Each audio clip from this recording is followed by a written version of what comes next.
An extension of all of Gigi's work. So I reached out to Gigi.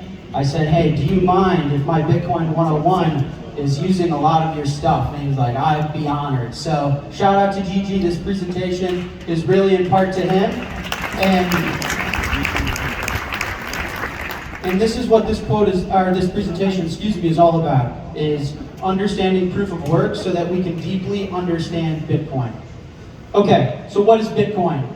The most impossible question to ever get asked, right? It's no one's job to tell you what it is. It's your job to tell you what it is, right? So it's in the eye of the beholder. It's whatever someone wants it to be. However, for this presentation, what I'm going to do is tell you guys that Bitcoin, in the words of Gigi, is money plus time plus energy plus information, okay? So don't feel disrespected. If you think Bitcoin is something else besides that, you have that right, but just bear with me for this presentation. This is what Bitcoin is today for the next half hour, okay? And we're gonna walk through each of these in detail to understand how Satoshi constructed Bitcoin and why if you were to remove any of these, Bitcoin would not work, okay?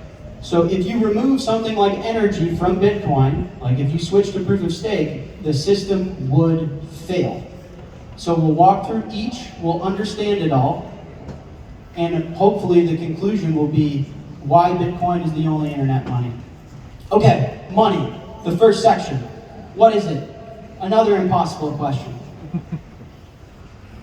What you guys need to know is that money is information, okay? And let me try and explain the best I can in a few minutes. Let's say that we have a village on the river, and this village has a population of 2. Tiny little village, okay? One grows apples, and one grows wheat. Now let's say they go to trade, and they say, oh, that says, would you be willing to trade 10 apples for 1 bag of wheat? And the wheat grower says, yeah, of course, sure, right? So you have this village of 2. The economy is very simple. One has apples, one has wheat. They exchange. Now let's say the population of this village doubles. And someone who grows cattle moves into the river village. And someone who makes boots and clothes moves into the village. And the apple lady goes, hey, I got 10 apples again. Can I get a bag of wheat?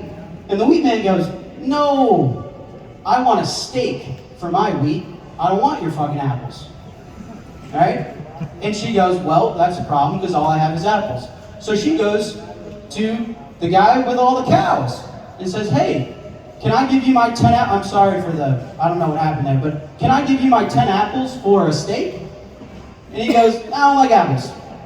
I can tell you what though, I've been working hard in the field and I need a new pair of boots. And she goes, Jesus Christ, my God damn it. Fine. And she goes to the guy that makes boots. She says, all right, I got 10 apples. Do you mind giving me boots, man, please? And he goes, yeah, sure. I'll take your apples for boots. And so then what she does is she trades the apples for the boots, right? She trades the boots for the steak, right? She trades the steak for the wheat, right?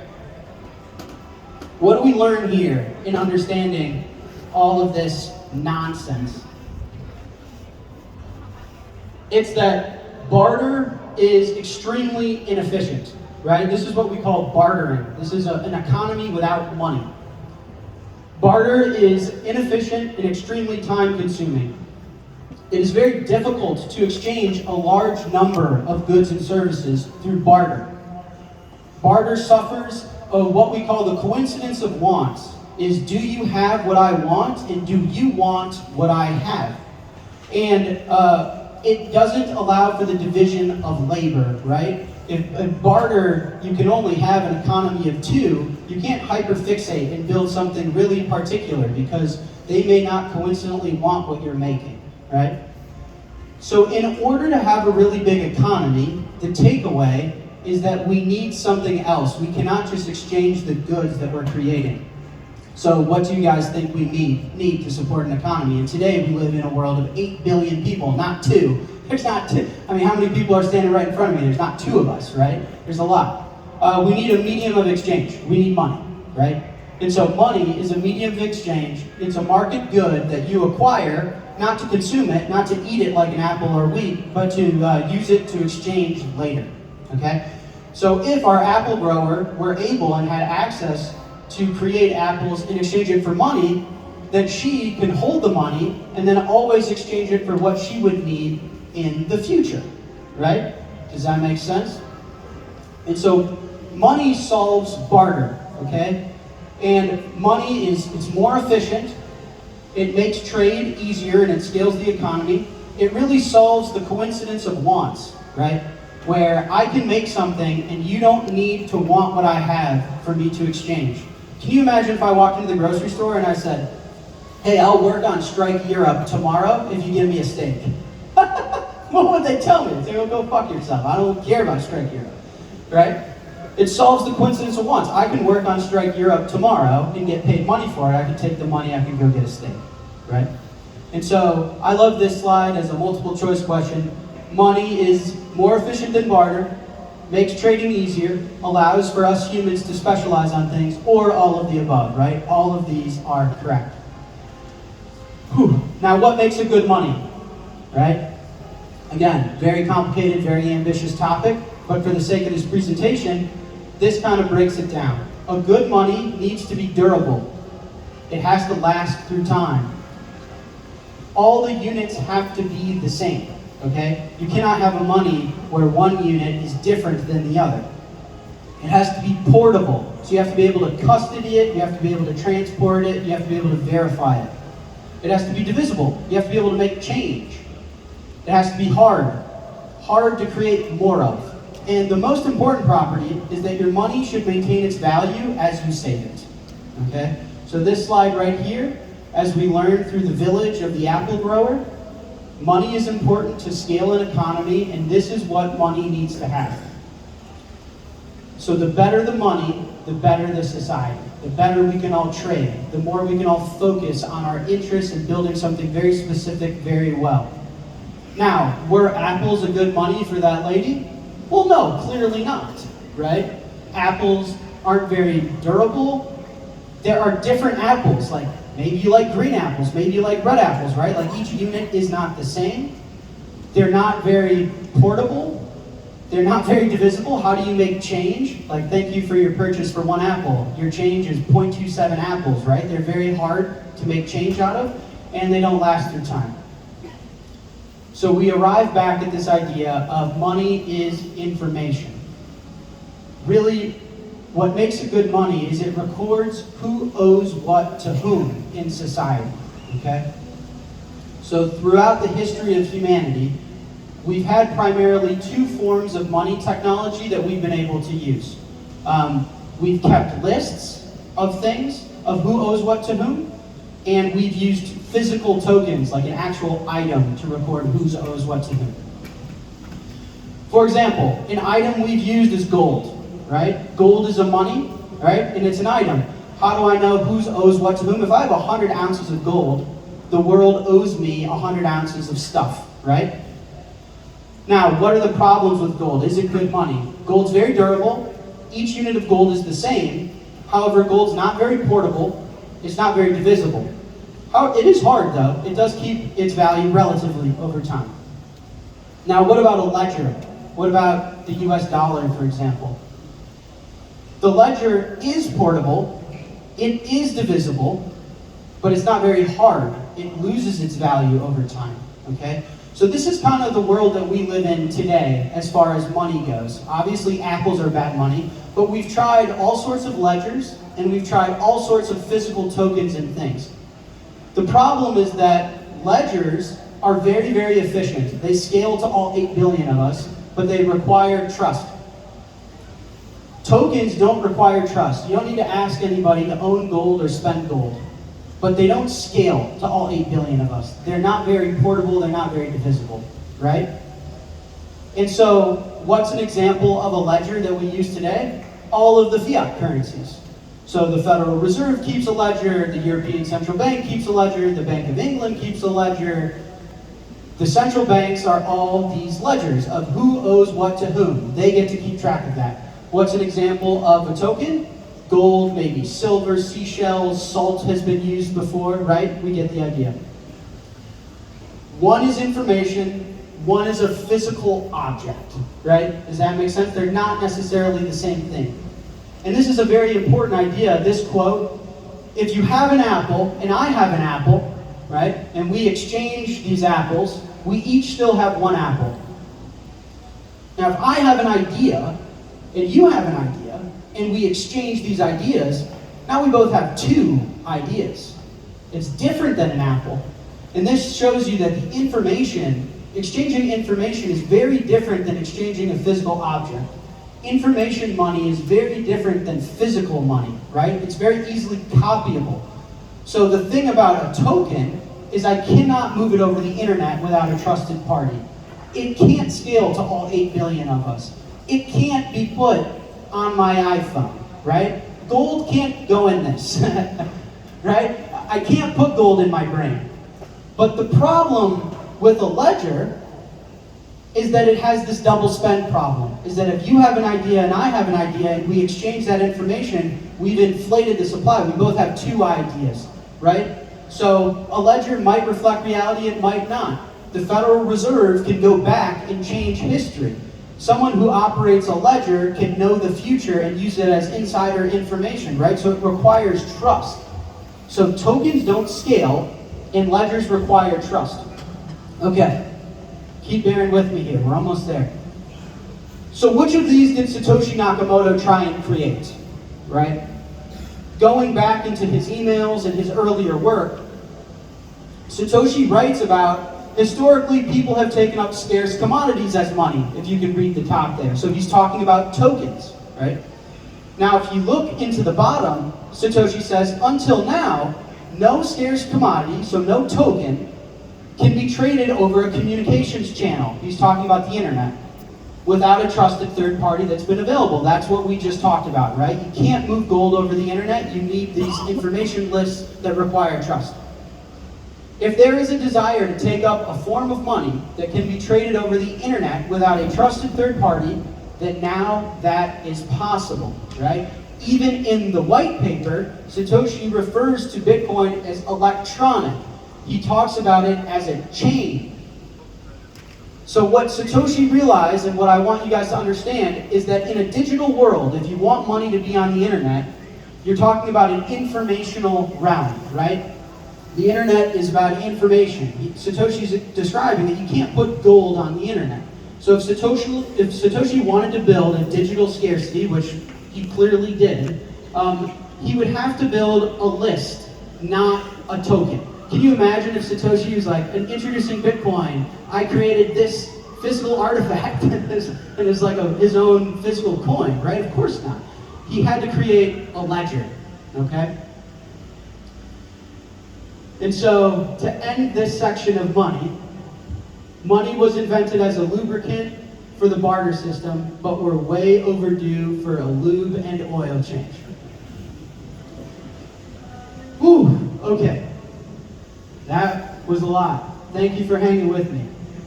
So that was step one of Satoshi inventing Bitcoin, is first understanding money. Why does barter not work? Why can't we barter with 8 billion people? And if we can't, and we need money, what makes a good money? And if we're going to make the best money, is it going to be a list, or are we going to invent a token, a physical good, like an artifact, right? So the first step for Satoshi Nakamoto was understand what money is, and then realize that we need to create a list, okay? Next section, time. This is where I'm really gonna fuck your brain up, but just keep bearing with me here. If you look at the Bitcoin white paper, Satoshi talks about time a lot. So these 3 are references to time out of 8. So almost half of the references in Bitcoin are about time. If you look at the 3rd section of the Bitcoin white paper, Satoshi talks about it as a timestamp server. I just love Bitcoin history. If I ever am not working on strike, I want to be a Bitcoin historian. If you look at the comments that Satoshi put in the initial code of Bitcoin, he talks about Bitcoin as a time chain. He does it multiple times. Proof of work to everyone, and the block is added to the time chain. So time is clearly extremely important to Satoshi Nakamoto in creating this invention. Why? Why do you guys think that's the case? It's because in order to have a list of who owes what to whom, you have to have the absolute order of the transactions. If I have $10 and I spend $10 to my friend Bob and then another $10 to my friend Carol, one of those transactions is invalid, it won't go through. So the question is, which one was spent first? Does Bob get the money or does Carol get the money? It's incredibly important to have a sequential order in time of a list. And so the question then is, if Bitcoin is a distributed system, who's in charge of its time? This is why Satoshi was so focused on time, and it's very subtle to understand how Bitcoin was built by Satoshi Nakamoto, but it's super important, is that if you're building an independent system that has no outside influence, who's in charge of time? Is Bitcoin's time from a clock? Is Bitcoin's time on my iPhone? If my iPhone dies, is Bitcoin going to stop working? Does Bitcoin keep time on Joe Biden's laptop or on Amazon's web servers or with Elon Musk, right? This is the problem, is if you're creating a money list, a ledger that's going to keep track of who owes what to whom, and it needs to be truly decentralized and distributed, who's in charge of time? And what Satoshi came to the conclusion is that Bitcoin has to create its own fucking time. That's the mind-blowing thing about this invention, is he said, I can't trust anyone else's time because that time can mess with the system. So in order for Bitcoin to be its own independent digital money, I have to create my own time. Okay, so now we're gonna get into time. Bear with me, keep bearing with me. The only thing I need you guys to know about time in this whole presentation is that it has a direction. Hence the term arrow of time, right? Time has a direction. There's an arrow of time. All this means is that the past is different than the future, right? I was younger in the past. I will be older in the future. I remember the past. I cannot remember the future. The past I cannot change. The future I don't know. Do you understand? This is what's called the arrow of time. Time moves in this direction, okay? Now, in the physical world, this is very obvious, as I just explained, right? I mean, nobody can go back in time when they were a kid, and nobody knows where they're going to be 20 years from now, right? But the key thing about the physical world that makes society work is that the past is certain and the future is unknown. If that was not the case, if we all knew the future and we can all go back in the past, we'd all be fucking dead at this point, right? It's the atoms in the universe that allow us to live through time like we do. The problem is in the digital world, we don't have time. All we have is information. The physical world is built of atoms in the universe and physical things. The digital world is just built of bytes of data. So in the digital world, the number 10, I do know the number before it, and I do know the number after it, right? I do know the past and the future. If numbers were time, I wouldn't be able to know the future is 11 and the past is 9, right? Or if I were watching a movie, I could rewind time to the beginning scene of the movie, or I can fast forward time to the very end and watch how the movie ends, right? So the problem is in the digital world, we don't have this arrow of time, right? You guys keeping with me? This is a lot. So if Bitcoin's going to design its own time, it's good, I sound like a nut job, but if Satoshi is going to design its own time, I want you guys to understand we don't need a precise clock like we're running the Olympics. We don't care about milliseconds, right? This is not what we're looking for. Bitcoin needs an arrow of time, as I'm describing. We need to somehow replicate the time we have in the real world. We need to somehow have an unchanging past and an undetermined future, okay? Satoshi talks about this. He says, proof of work is the only solution he's found to make this a reality, okay? To implement a distributed timestamp server on a peer-to-peer basis, so to translate that into normal speak, if I'm going to fucking invent time on the internet without any trust, that's what he's saying. We need to use proof of work. It is the only way that this is possible. So what is proof of work? Proof of work is a form of cryptographic proof in which one party proves to others that a certain amount of a specific computational effort has been expended.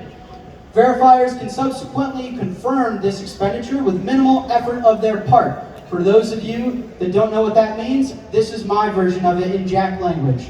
Proof of work is proof that you did a certain amount of work to guess a random number. The person verifying that can make the work as hard as they want, and they can verify it instantly, okay? Now the reason that Satoshi uses proof of work, and that this is so important, is that this is a piece of data that the digital world can understand. Let me go back for a second. I didn't plan this, but do you guys understand this slide here? The digital world doesn't understand atoms. It doesn't understand energy. It doesn't have an arrow of time, right? If I'm counting numbers, 1, 2, 3, 4, 5, 6, I know the future and I know the past. So the internet, the digital world, the bytes of data doesn't know what time is, right?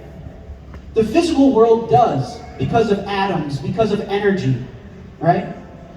And so what Satoshi is saying is that proof of work is the only way for us to take energy from the physical world, from this world,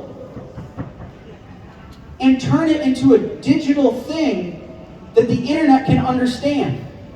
Do you understand?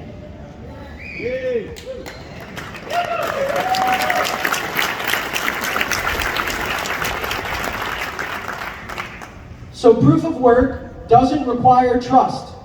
Someone can give me proof of work, and I don't need to trust that they did the work. I can verify it myself. Proof of work can be done by anyone. Any of you can do it, right? You don't need to get a degree at a college. You don't need to give me your resume. Anyone can do it. It has unforgeable costliness, just like gold does. This is what gives Bitcoin a commodity premium. It's costly to do the work. And it allows Bitcoin to establish an undisputable history of events. The future work is unknown, and the past work is easy to verify. The key to Bitcoin and Satoshi unlocking this whole thing and why we're all here is that he found a trustless piece of info, a trustless piece of data that can be produced by the physical world with atoms and with energy, linking this universe to his digital scarce money. More Satoshi quotes. So he writes, in this paper, we propose a solution to the double spending problem using a peer-to-peer distributed timestamp server to generate computational proof of the chronological order of transactions. So proof of work gives Bitcoin its arrow of time. If you actually look at Bitcoin blocks, not to get too technical with you guys, but all they are transactions and the proof of work as a timestamp. Bitcoin's just a timestamp server. So Satoshi is etching time with proof of work. If you look at the actual Bitcoin blockchain, we can watch this. Now, for some reason, Bitcoin block explorers work time in reverse, so time's actually going this way. But you can see the purple is the known past that cannot be changed. The orange is the uncertain future. When you guys use a Bitcoin wallet and your transaction's unconfirmed, that's what that means. We don't know the future, we can't change the past, and we are living in the eternal now. So this motherfucker, Satoshi Nakamoto, created digital time. Insane. Insane.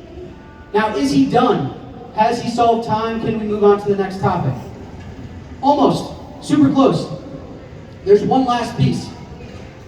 In order for us to have distributed consensus, so again, we're building a money that's information. It's a giant list, right? In order for all of us to be able to agree on the sequencing of that list, we have to keep in mind of the speed of light. And this, I'll come back to this because this is why shit coins don't work, like Solana. So this is important. But the speed of light is called around 50 milliseconds, right?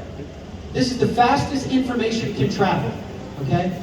So the reason that Satoshi was almost done solving for time in a digital realm is because think of Bitcoin, the blocks are like a clock. Every single Bitcoin block is like tick, tick, tick, right? Bitcoin, each block is like Bitcoin keeping track of time, okay? Now, if the proof of work remained the same difficulty, more work would speed up the clock, right? Does that make sense? So that would leave Bitcoin, if we sped up the clock too fast, we would violate the speed of light. All of us wouldn't be able to get into consensus in a distributed way because Bitcoin would be moving too fast, right? It makes sense? So if Bitcoin was the same amount of difficulty, someone could get a lot of energy, plow it into Bitcoin, speed up Bitcoin's clock, and leave us out of consensus. And Satoshi talks about this. To compensate for increasing hardware speed and varying interest of running nodes over time, so nodes here means miners, the proof of work difficulty is determined by a moving average, targeting an average number of blocks per hour. If they're generated too fast, the difficulty increases. So, why are Bitcoin's blocks 10 minutes? Satoshi Nakamoto created time and then slowed it down. 10 minutes is an arbitrary number, but 10 minutes is long enough to make sure that we're accounting for the speed of light and that Bitcoin isn't moving too fast for all of us to agree on the ordering of transactions. But it's also short enough where it's a decent user experience. People aren't gonna get like super fucking pissed off, right? That's how he got to that solution. So I don't know who said this quote. Someone super smart, so shout out to you, whoever did this. But difficulty adjusted proof of work is what makes Bitcoin a decentralized clock, okay? As computers get faster and the total computing power applied to creating Bitcoins increases, the difficulty increases proportionally to the new production constant. Thus, it is known in advance how many new Bitcoins will be created every year in the future. So once you understand that Satoshi created time, you now understand why Bitcoins are stuck in time, right?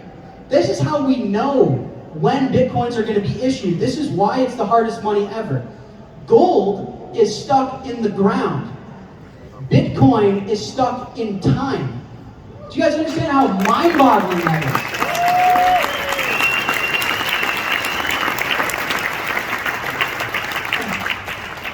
This is why if there's enough demand for gold, we will find more in the ground. We can dig it out of the ground. When someone digs up gold, they didn't create it, they found it, right? All the gold already exists. There's just more in the ground if we want to go dig it up. Same with Bitcoin. All 21 million of it already exists. But you can't dig it out of the ground, you gotta dig it out of time. So if you wanna find more gold, you just need to get more tools to dig it out of the ground. If you wanna find more Bitcoin, you gotta solve motherfucking time travel. Do you understand? That's why we're at 60K right now, is because Wall Street wants more Bitcoin and they can't travel to the future and get it. Satoshi Nakamoto, this guy, I mean, undisputed greatest of all time. This guy created his own version of time, slowed it down so that all of us can agree on the ordering of transactions, and then he set a monetary policy, the hardest ever, that sticks a physical money in time, not in the ground. Insane! You gotta be fucking kidding me!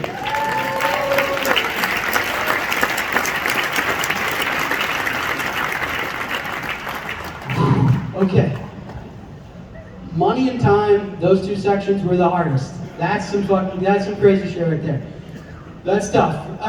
And I'm looking at the clock. I won't go too over. I got about 10 minutes. So these two sections are a lot lighter. Thank you guys for bearing with me. Thank you, thank you, thank you.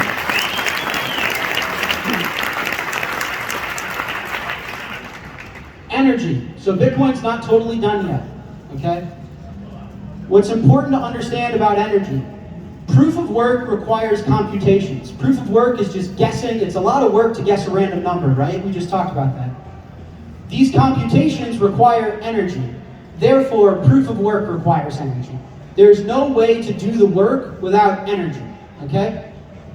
Now, I think you guys all know, I mean, not everyone's a physicist, but everyone is not stupid, right? Everyone knows energy is the currency of the universe, right? In physics, energy is the quantitative property that is transferred to a body or to a physical system, right? It's how we really measure the universe, okay?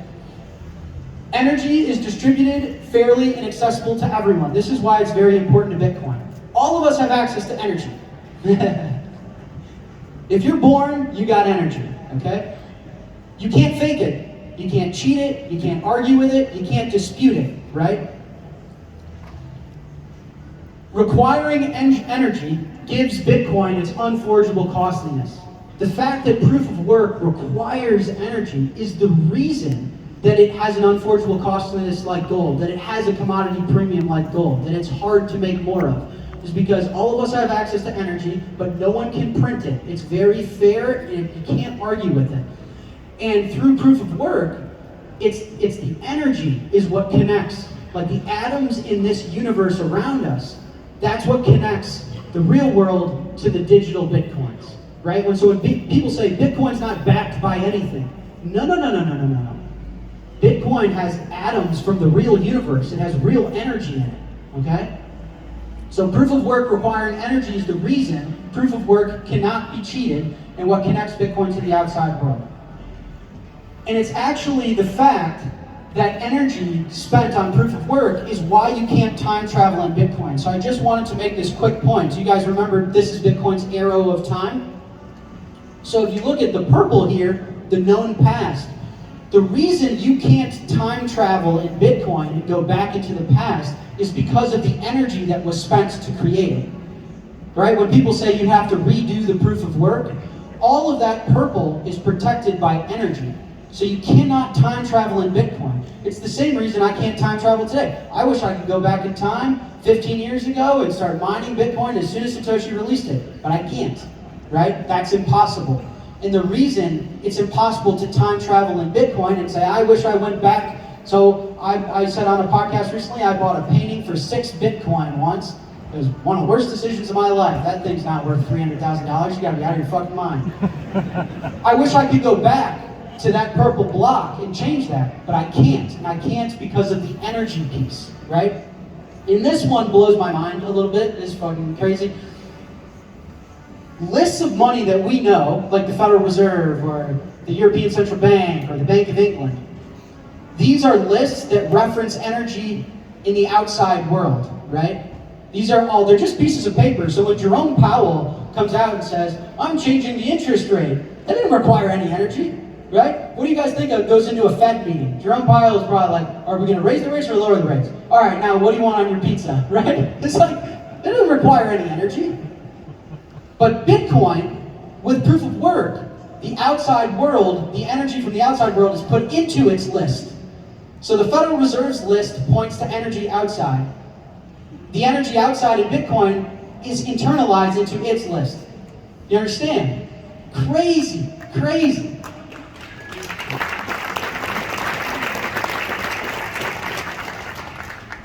Okay, so we're building Bitcoin. We are all Satoshi. So firstly, Satoshi had to understand money, understand barter, what was going on. Realized that he needed to create a list instead of a physical token. He had to create his own arrow of time with proof of work. He had to slow time down so that we can all get into consensus. He set a hard monetary policy that was stuck in time. Then he uses energy through proof of work to create unforgeable costliness to make it a commodity premium like gold. And then uses energy to defend the past so that you can't travel through time in Bitcoin. You cannot go backwards in time. Now the last piece, this is just more fun for me, is information. Because of all of this, the information is the asset. When someone says Bitcoin is a bearer instrument, it's a physical instrument, the thing that racks no coiners' brains is they're like, where? Where is it? Right? I can't see it, I can't hold it, I can't touch it, I can't sit on it. That's because the information is the asset, okay? So again, shout out to Gigi.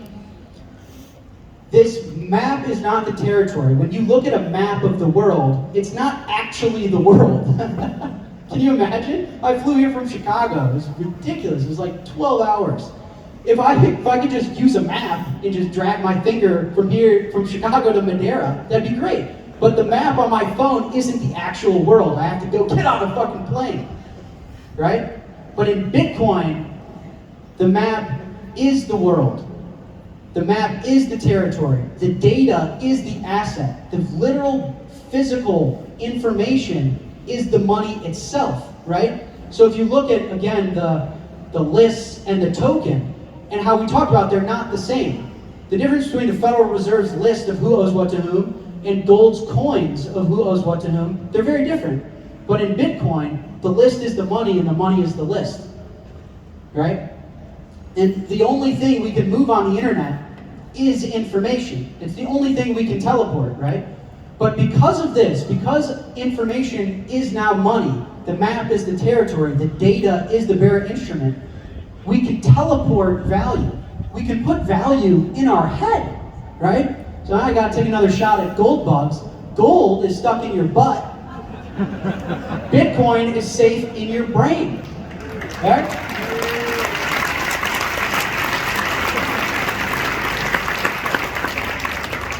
How would I put gold, how would I get gold through the airport?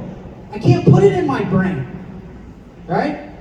My ear hole isn't wide enough, right? It's gotta go up my butt, I guess. But the fact that the data is the money allows for amazing things. We can teleport data instantly. We can put a physical money in our brain. And so the last, for information, this is another GG one, but I couldn't resist because you guys know I'm a chess player. Bitcoin is like chess. And what I mean by that is that chess, as defined, is a turn-based strategy game with no hidden information. Okay? So even your opponent knows your moves. There's nothing to hide. Chess has very strict rules. You play by the game, and it's all information, right? Like, this is a valid chess move. You guys know that from me. I love saying E4, E4, E4. It's a real chess move. It looks like this, right? Now, if my opponent were to say queen to D4, that would be an invalid move, okay? The queen can't make that move. That's not allowed, right? This is a valid chess game. These are all just chess moves, right? They're just data. Bitcoin is like chess, it's just data, right?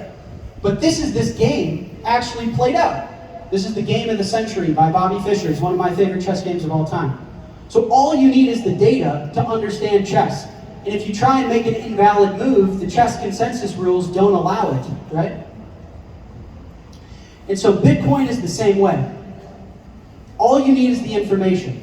If I go back to this, someone can give you all of the historical information in Bitcoin. You can download the blockchain and you can play every single move through Bitcoin's arrow of time. All it is information. The information is the asset. Okay, so to end it, this is how Satoshi created Bitcoin. He first understood money, then realized you need to create a list, then created his own arrow of time, then slowed down time for consensus, set a hard monetary policy, stuck in time, used energy to create unforgeable costliness, used energy to defend the past, made information the actual asset, which allows us to censorship-resistantly teleport value over a communications channel like the web. Real quick, I'm getting barked at. These are my favorite takeaways. There's a lot to unpack here. I hope this gets uploaded on YouTube. This is so much fun to put together and present for you guys. But some takeaways here. Difficulty-adjusted proof of work is the innovation. Do you guys understand? Proof of work is what connects the real world to Bitcoin. If you don't have proof of work, you don't have atoms that are in the real universe in your Bitcoins, right? This was the unlock in the new Satoshi emails and the new emails that were just released. He talks about it. He's like, this is the only way I can figure out how to connect the real world to my digital money. No proof of work means no real world value. Now, this is my favorite part. This is why I don't want to get kicked off yet. The other cryptocurrencies that don't use proof of work scientifically cannot be money. Okay, what do I mean by that? Solana, it's hard to say this out loud. Solana uses proof of history, whatever the fuck that means. Ethereum uses proof of stake now. It doesn't use proof of work anymore, right? I Googled, this was this morning. I was finishing up, and I Googled, when was the last time Solana went down? It was like Tuesday.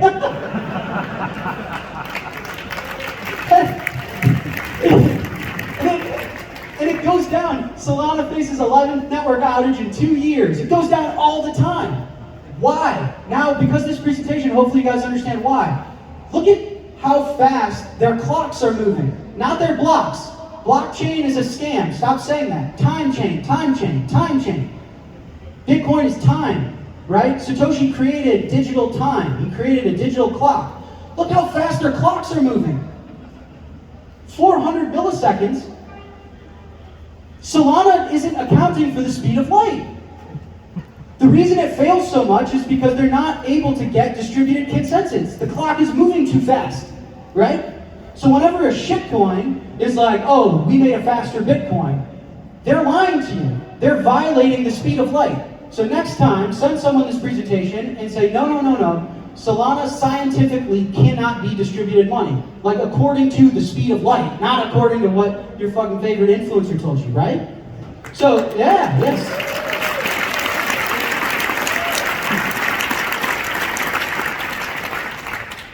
And so I don't know what Ethereum and Solana, maybe these things are technologies, maybe they're securities, I have no idea, but they're not money, right? They're clearly not money.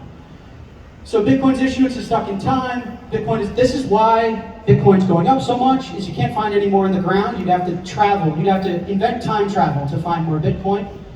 Bitcoin is built on time, which is our only scarce resource. Blockchain is a scam, stop using that word. We should call it the time chain, that's what Satoshi called it. Energy defends our past, and it's a censorship-resistant way to teleport value. Ooh, all right.